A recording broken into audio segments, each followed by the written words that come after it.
বাংলা গল্প পাঠের আসর থেকে আপনাদের জন্য আজকের নিবেদন মানিক বন্দ্যোপাধ্যায়ের লেখা হলুদ পোড়া গল্পটি শুনতে আপনাদের কেমন লাগলো তা অবশ্যই কমেন্টে জানাবেন।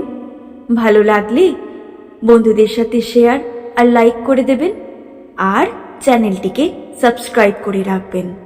শুরু হচ্ছে আজকের গল্প মানিক বন্দ্যোপাধ্যায়ের লেখা হলুদ পোড়া। সে বছর কার্তিক মাসের মাঝামাঝি 3 দিন আগে পরে গায়ে দুটো খুন হয়ে গেল। একজন মাঝবয়সী জোয়ান মধ্যপুরুষ এবং 16-17 বছরের একটি রোগা ভীরু মেয়ে। গায়ের দক্ষিণে ঘোষেদের মজা পুকুরের ধারে একটা মরা গাছারি গাছ বহুকাল থেকে দাঁড়িয়ে আছে। স্থানটি ফাঁকা, বন জঙ্গলের আবরু নেই, কাছাকাছি শুধু কয়েকটা কলা গাছ। ওই গজারি গাছটার নিচে একদিন বলাই চক্রবর্তীকে মরে পড়ে থাকতে দেখা গেল। মাথাটা 8 চির হয়ে ফেটে গেছে, খুব সম্ভব অনেকগুলো লাঠির আঘাতে। চারদিকে হইচই পড়ে গেল বটে, কিন্তু লোকে খুব বিস্মিত হলো না। বলাই চক্রবর্তীর এইরকমই অপমৃত্যুর আশেপাশের 10টা গায়ের লোক প্রত্যাশা করেছিল, অনেক কামনা করেছিল। অন্যপক্ষে শুভ্রা মেয়েটির খুন হওয়া নিয়ে হইচই হলো কম, কিন্তু মানুষের বিস্ময় ও কৌতূহলের সীমা রইল না। গেরস্থ ঘরের সাধারণ ঘরোয়া মেয়ে, গায়ের লোকের চোখের সামনে আর 10টা মেয়ের মতো বড় হয়েছে। বিয়ের পর শ্বশুর বাড়ি গেছে এবং মাসখানেক আগে যথারীতি বাপের বাড়ি ফিরে এসেছে ছেলে বিয়োবার জন্য।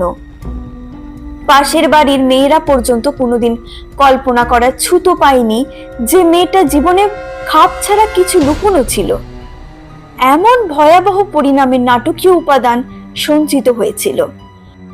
গায়ে সবশেষের সাজের বাতিটি বোধহয় যখন সবে জ্বালা হয়েছে, তখন বাড়ির পেছনে ডোবার ঘাটে শুভ্রার মতো মেয়েকে কে বা কারা যেন কেন গলা টিপে মেরে রেখে যাবে ভেবে উঠতে না পেরে গা শুদ্ধ লোক যেন অপ্রস্তুত হয়ে রইল। বছর 1.5 মেয়েটার শ্বশুর বাড়ি ছিল গায়ের লোকের চোখের আড়ালে। সেখানে কি এই ভয়ানক অঘটনের ভূমিকা গড়ে উঠেছিল?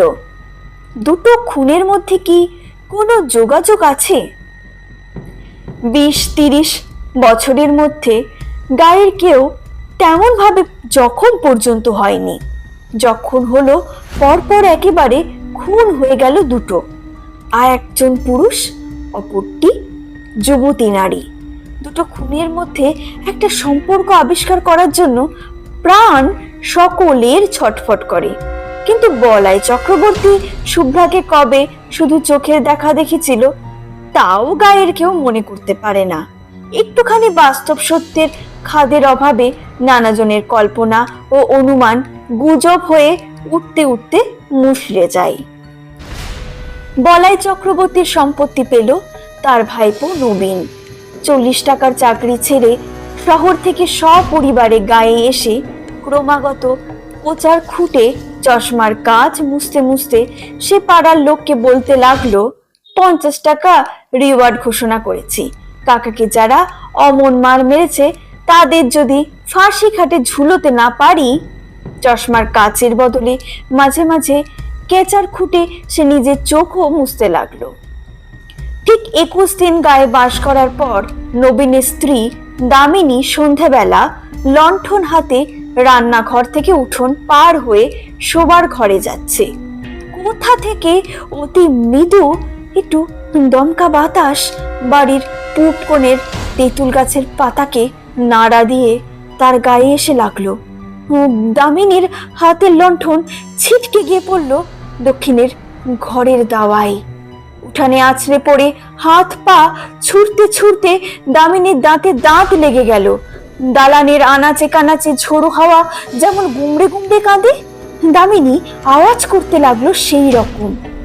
শুভ্রার দাদা ধীরেন স্থানীয় স্কুলে মাস্টারি করে। গায়ে সেই একমাত্র ডাক্তার।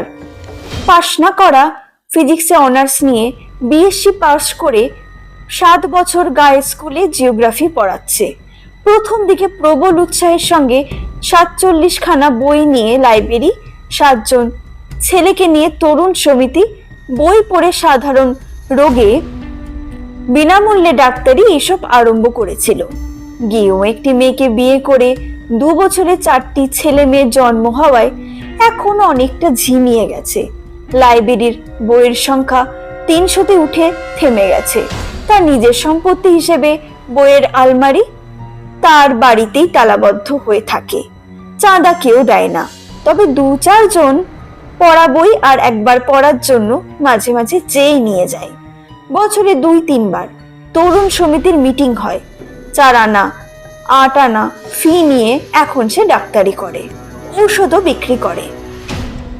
ধীরেনকে যখন ডেকে আনা হলো, কলসি কলসি জল ঢেলে দামিনীর মূর্ছা ভাঙা হয়েছে, কিন্তু সে তাকাচ্ছে অর্থহীন দৃষ্টিতে, আপন মনে হাসছে আর কাঁদছে, এবং যারা তাকে ধরে রেখেছিল তাদের আঁচড়ে কামড়ে পালিয়ে যাওয়ার চেষ্টা করছে।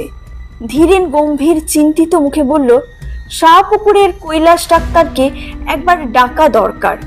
আমি চিকিৎসা করতে পারি, তবে কি জানেন, আমি তো পাশ করা ডাক্তার নই, দায়িত্ব নিতে ভরসা হচ্ছে না।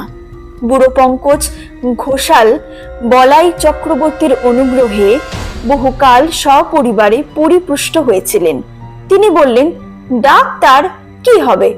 তুমি আমার কথা শোনো বাবা নবীন, কুঞ্জকে অবিলম্বে ডেকে পাঠাও। গায়ের যারা ভিড় করেছিল তারা প্রায় সকলেই বুড়া ঘোষালের কথায় সায় দিল। নবীন জিজ্ঞেস করলো, কুঞ্জ কত নেয়? ধীরেন বলল, ছি, ওসব দুর্বুদ্ধি করো না নবীন, আমি বলছি তোমায়, এটা অসুখ, অন্য কিছু নয়। লেখাপড়া শিখেছ, জ্ঞান বুদ্ধি আছে, তুমিও কি বলে কুঞ্জকে চিকিৎসার জন্য ডেকে পাঠাবে? নবীন আমতা আমতা করে বলল, এসব খাপ ছাড়া অসুখে ওদের চিকিৎসায় ভালো ফল দেয় ভাই। বয়সে নবীন 3-4 বছরের বড়, কিন্তু এককালে দুজনে একসঙ্গে স্কুলে একই সঙ্গে পাশাপাশি বসে লেখাপড়া করত। বোধ হয় সেই খাতিরেই কৈলাস ডাক্তার ও কুঞ্জ মাঝি দুজনকে আনতেই নবীন লোক পাঠিয়ে দিল। কুঞ্জই আগে এলো। লোক পৌঁছাবার আগেই সে খবর পেয়েছিল চক্রবর্তীদের বউকে অন্ধকারের অশরীরী শক্তি আয়ত্ত করেছে। কুঞ্জ নাম করা গুণী, তার গুণপনা দেখবার লোভে আরো অনেকে এসে ভিড় বাড়িয়ে দিল। ভরসা যে ভর করেছে, সহজে ছাড়বে না। ওই বলে সকলকে ভয় দেখিয়ে সঙ্গে সঙ্গে আবার অভয় দিয়ে কুঞ্জ বলল, তবে ছাড়তে হবে সেই স্তক। কুঞ্জ মাঝির সাথে তো চালাকি চলবে না। ঘরের দাওয়া থেকে সকলকে উঠানে নামিয়ে দেওয়া হলো। বিড়বিড় করে মন্ত্র পড়তে পড়তে কুঞ্জ দাওয়ায় জল ছিটিয়ে দিল। দামিনীর এলো চুল শক্ত করে বেঁধে দেওয়া হলো দাওয়ার একটা খুঁটির সঙ্গে। দামিনী না রইল বসবার উপায়, না রইল পালাবার ক্ষমতা। তাকে আর কারো ধরে রাখবার প্রয়োজন রইল না। নড়তে গিয়ে চুলে টান লাগায় দামিনী আর্তনাদ করে উঠতে লাগলো।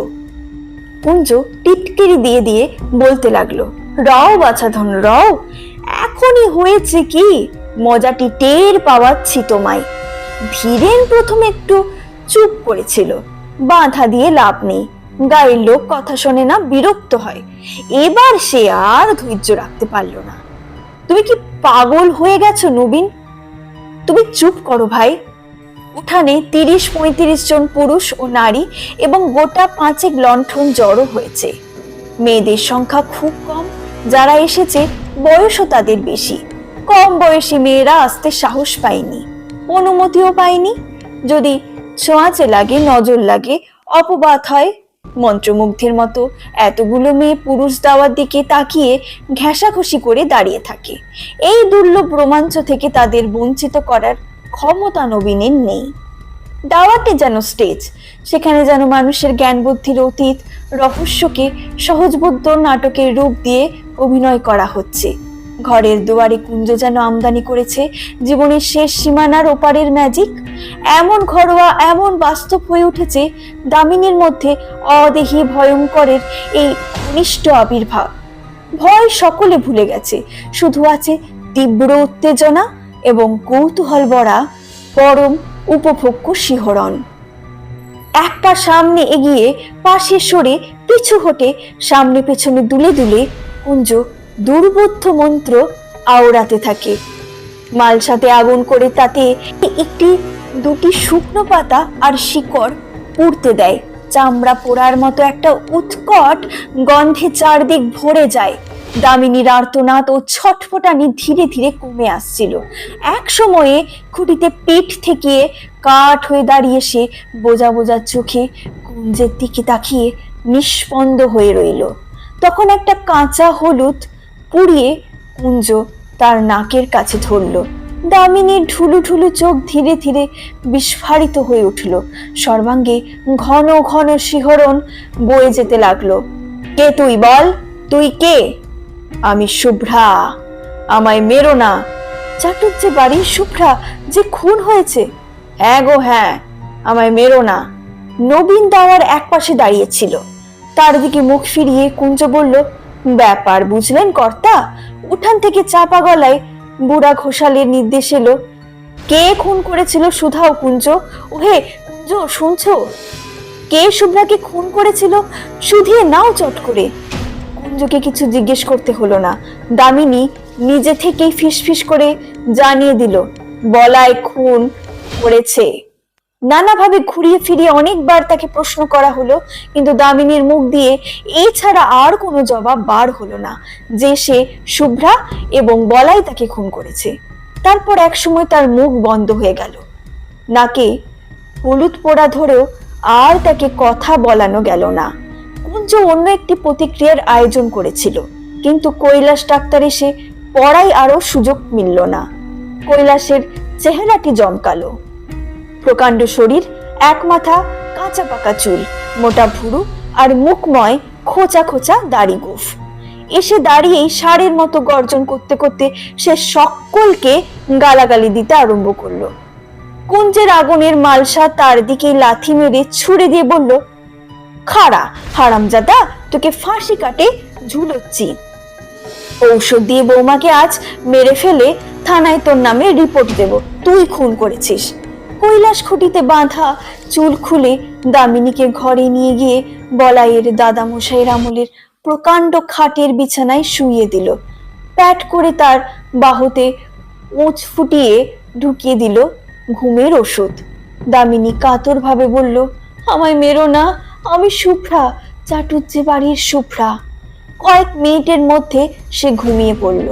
দামিনীর মুখ দিয়ে শুভ্রা বলায় চক্রবর্তী নাম করায় অনেক বিশ্বাসীর মনে যে ধাঁধা সৃষ্টি হয়েছিল, বুড়ো ঘোষালের ব্যাখ্যা শুনে সেটা কেটে গেল।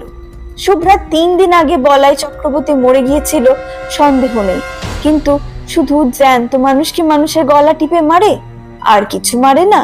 শ্মশানে মশানে দিনক্ষণ প্রকৃতির যোগাযোগ ঘটলে পথ ভোলা পথিকের ঘাড় তবে মাঝে মাঝে মোটকে দেয় কিসে? ব্যাখ্যাটা দেওয়া উচিত ছিল কুঞ্জবুনির। বুড়ো ঘোষাল আগেই সকলকে শুনিয়ে দেওয়াতে জোর গলায় তাকে সমর্থন করেই নিজের মর্যাদা বাঁচানো ছাড়া আর উপায় রইল না। তবে কথাটাকে সে ঘুরিয়ে দিল একটু অন্যভাবে, যার ফলে অবিশ্বাসীর মনে পর্যন্ত খটকা বাঁধা সম্ভব হয়ে উঠিল। বলাই চক্রবর্তী শুভ্রাকে খুন করেছে বটে, কিন্তু সোজাসুজি নিজে নয়, কারণ মরার 1 বছরের মধ্যে সেটা কেউ পারে না। এই সময়ই শ্রাদ্ধ শান্তি না হলে তবেই সোজাসুজি মানুষের খুন করার ক্ষমতা জন্মায়। বলাই চক্রবর্তী একজনকে ভর করে তার মধ্যস্থতায় শুভ্রাকে খুন করেছে, তার রক্ত মাংসের হাত দিয়ে। না, যাকে সে ভর করেছিল তার কিছু মনে নেই, মনে কি থাকে? এক রাত্রে অনেক কান ঘুরে পরদিন সকালে এই কথাগুলি ধীরেনের কানে গেল। অগ্রায়ণের উজ্জ্বল মিঠে রোদ তখন চারিদিকে ছড়িয়ে আছে। বর্ষার পরিপুষ্ট গাছে আর আগাছার জঙ্গলে যেন পার্থিব জীবনের ছড়াছড়ি। বাড়ির পেছনে ডোবাটি কচুরি পানায় আচ্ছন্ন, গাঢ় সবুজ অসংখ্য রসালো পাতা, বর্ণনাতীত কোমল রঙের অপরূপ ফুল। তাল গাছের গুড়ির ঘাটটি কার্তিক মাসেও প্রায় জলে ডুবেছিল, এখন জল কমে অর্ধেকের বেশি ভেসে উঠেছে। টুকরো বসিয়ে ধাপগুলো এবার ধীরেন বিশেষ করে শুভ্রার জন্য বানিয়ে দিয়েছিল। 7 মাসের গর্ভ নিয়ে ঘাটে উঠতে নামতে সে যাতে পা পিছলে আছাড় না খায়।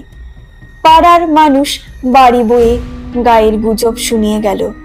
আবিষ্টনীর প্রভাবে উদ্ভট কথাগুলো সঙ্গে সঙ্গে ধীরেনের মন থেকে বাতিল হয়ে গেল। ক্ষুব্ধ হবারও অবসর সে পেল না। ডোবার কোন দিক থেকে কে কিভাবে সেদিন সন্ধ্যায় ঘাটে এসেছিল, কেন এসেছিল, এই পুরনো ভাবনা সে ভাবছিল অনেকক্ষণ থেকে। তাই সে ভাবতে লাগলো। একমাত্র এই ভাবনা তাকে অন্য মনস্ক করে দেয়। ক্ষোভ ও বিষাদের তার এত প্রাচুর্য এখন যে মাঝে মাঝেই কিছুক্ষণের জন্য অন্য মনস্ক হতে না পারলে তার অসহ্য কষ্ট হয়। অন্য কোনো বিষয়ে তার মন বসে না। ভাতের থালা সামনে ধরে শান্তি বলল, আমার কিন্তু মনে হয় তাই হইবে, নইলে। কটমট করে তাকিয়ে ধীরেন ধমক দিয়ে বলল, চুপ, যা খুশি মনে করো, তোমার আমায় কিছু বলবে না, খবরদার। স্কুলে যাওয়ার পথে যাদের সাথে দেখা হলো মুখে তারা কিছু বলল না, কিন্তু তাদের তাকানোর ভঙ্গি যেন আরো স্পষ্ট জিজ্ঞাসা হয়ে উঠল, কথাটা তুমি কিভাবে নিয়েছো শুনি? গুরুত ঠাকুর তাকে অনেকক্ষণ দাঁড় করিয়ে রেখে দোষ মোচনের জন্য দরকারি ক্রিয়াকর্মের বিষয় আলোচনা করলেন, উপদেশ দিলেন। বিশেষ করে বলে দিলেন যে স্কুল থেকে ফেরবার সময় তার বাড়ি থেকে সে যেন তার নিজের ও বাড়ির সকলের ধারণের জন্য মাদুলি নিয়ে যায়। স্কুলে পা দেওয়ার পর থেকে ধীরেনের মনে হতে লাগলো যেন সে বাইরের কোনো বিশিষ্ট অভ্যাগত স্কুল পরিদর্শন করতে এসেছে। তার 7 বছরের অভ্যস্ত অস্তিত্বকে আজ এক মুহূর্তের জন্য কেউ ভুলতে পারছে না। প্রথম ঘন্টাতেই ক্লাস ছিল। অর্ধেক ছেলে আড়ষ্ট হয়ে বসে আছে, বাকি অর্ধেক নিজেদের মধ্যে গুজগাছ ফিসফাস করছে। নিজেকে জীবন্ত ব্যাঙের মতো মনে হচ্ছিল। বইয়ের পাতায় চোখে চোখ রেখে ধীরেন পড়তে লাগলো। চোখ তুলে ছেলেদের দিকে তাকাতে পারল না। ঘন্টা কাবার হতেই হেডমাস্টার ডেকে পাঠালেন, তুমি 1 মাসের ছুটি নাও ধীরেন। 1 মাসের ছুটি?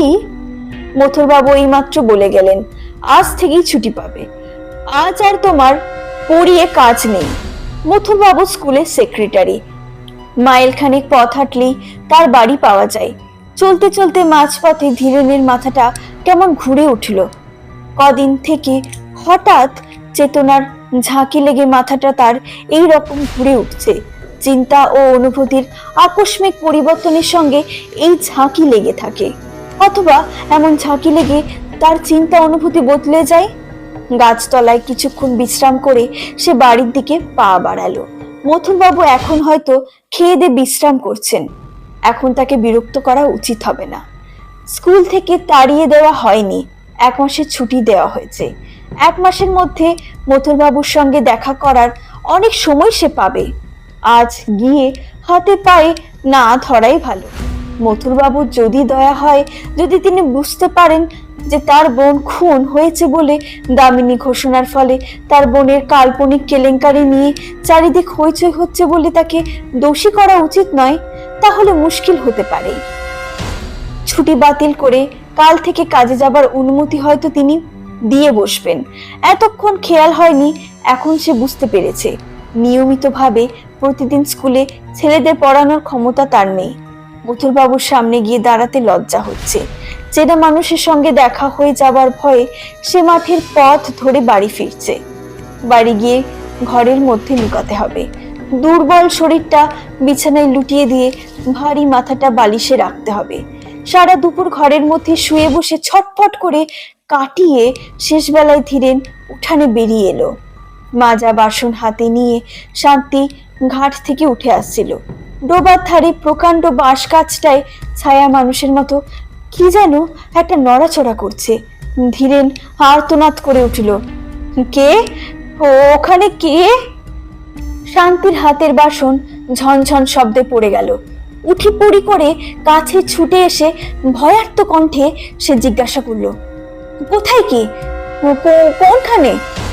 বাস ছাড় থেকে চেনা গলার আওয়াজ এলো, আমি মাস্টার বাবু বাঁশ কাটছি। কে তোকে বাঁশ কাটতে বলেছে? শান্তি বলল, আমি বলেছি।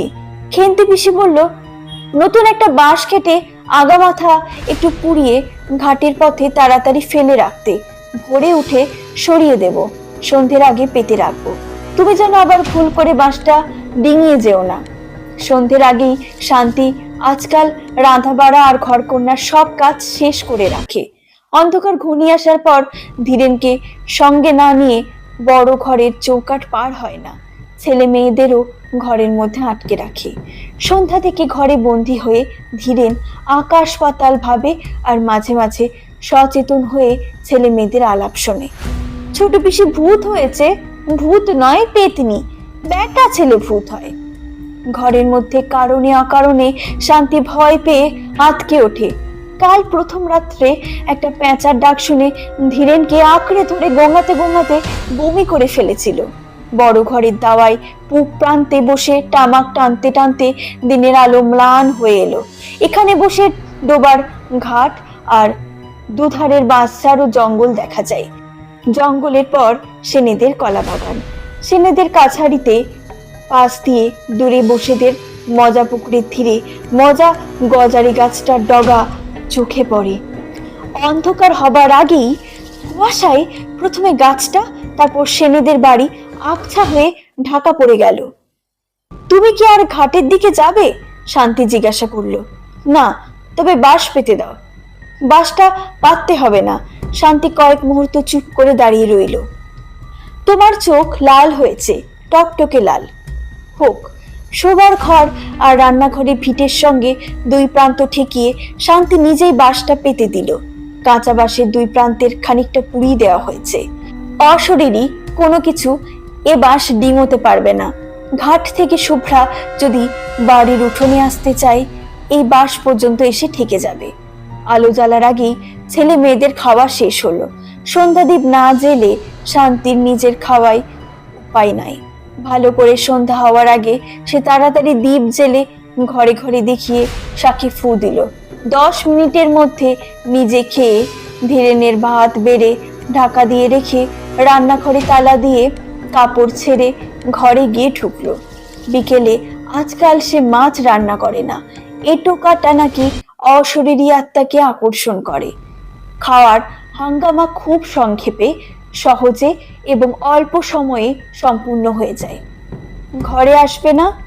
না, তখনও আকাশ থেকে আলোর শেষে আভাসটুকু মুছে যায়নি। 2-3টি তারা দেখা গিয়েছে, আরো কয়েকটি দেখা দিতে দিতে আবার হারিয়ে যাচ্ছে। আর 1 মিনিট কি 2 মিনিটের মধ্যে রাত্রি শুরু হয়ে যাবে। জীবিতের সঙ্গে মৃতের সংযোগ স্থাপনের সবচেয়ে প্রশস্ত সময় সন্ধ্যা। ভর সন্ধ্যাবেলা শুভ্রা দামিনীকে আশ্রয় করেছিল।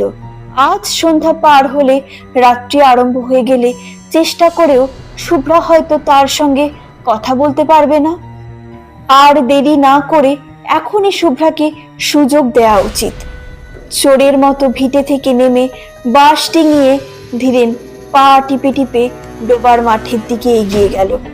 অদ্ভুত বিকৃত গলার ডাক শুনে শান্তি লণ্ঠন হাতে ঘর থেকে বেরিয়ে এলো।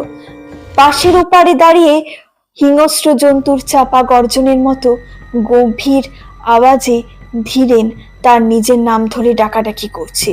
গেঞ্জি আর কাপড়ে কাদা রক্ত মাখা, ঠোঁট থেকে চিবুক বেয়ে ফোঁটা ফোঁটা রক্ত গড়িয়ে পড়ছে। বাসটা সরিয়ে দাও। ডিঙিয়ে এসো, বাস ডিঙিয়ে চলে এসো। কি হয়েছে, পড়ে গেছো নাকি? ডিঙোতে পাচ্ছি না, বাস সরিয়ে দাও। বাস ডিঙোতে পাচ্ছি না? মাটিতে শোয়ানো বাস। শান্তির আর একটু সন্দেহ রইল না। আকাশ সেরা তীক্ষ্ণ গলায় সে আর্তনাদের পর আর্তনাদ শুরু করে দিল। তারপর প্রতিবেশী এলো, পাড়ার লোক এলো, গায়ের লোক এলো, কুঞ্জও এলো। 3-4 কলস জল ঢেলে ধীরেনকে স্নান করিয়ে দেওয়ায় খুঁটির সঙ্গে তাকে বেঁধে ফেলা হলো। মন্ত্র পড়ে জল ছিটিয়ে মালসার আগুনে পাতা ও শিকড় পুড়িয়ে ঘণ্টাখানেকের চেষ্টায় ধীরেনকে কুঞ্জ নিঝুম করে ফেললো। তারপর মালসার আগুনে কাঁচা হলুদ পুড়িয়ে ধীরেনের নাকের কাছে ধরে বজ্র কণ্ঠে সে জিজ্ঞাসা করলো, কে তুই? বল, তুই কে? ধীরেন বলল, আমি বলাই চক্রবর্তী। শুভ্রাকে আমি খুন করেছি। বন্ধুরা, আপনারা এতক্ষণ ধরে শুনলেন মানিক বন্দ্যোপাধ্যায়ের লেখা হলুদ পোড়া গল্পটি। গল্পটি শুনতে আপনাদের কেমন লাগলো তা অবশ্যই কমেন্টে জানাবেন। ভালো লাগলে একটি লাইক আর বন্ধুদের সাথে শেয়ার করে দেবেন, আর চ্যানেলটিকে সাবস্ক্রাইব করে রাখবেন। আবারও আপনাদের কাছে হাজির হব অন্য কোনো গল্প, কবিতা কিংবা কোনো উপন্যাস নিয়ে। ততদিনে ভালো থাকবেন। Thank you.